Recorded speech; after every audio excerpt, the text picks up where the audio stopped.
Вы считаете, что это проблема вообще в гагузской автономии, что жители, принимая европейскую помощь, отвергают все, что связано с Европой и с движением страны по этому пути?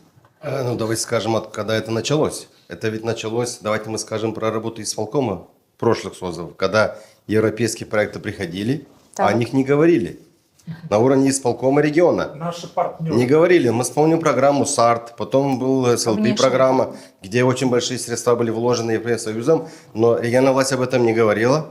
Наверное, не всем примарам хватает смелости говорить о том, что этот проект, там, Польша, Германия, Австрия, не знаю, какая страна выделяет финансовые средства. Я вам приведу пример. Проект реализуем, закупили мусоровозы. Мусоровозы белорусского происхождения.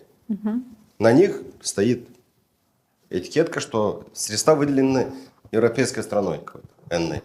А почему они наклеили, там есть наклейки, если там мусоровозы из Белоруссии? Я говорю, мусоровозы произведены Белоруссией, но куплены они средства Европейского Союза. Это такой пример, где просто надо вещи называть своими именами.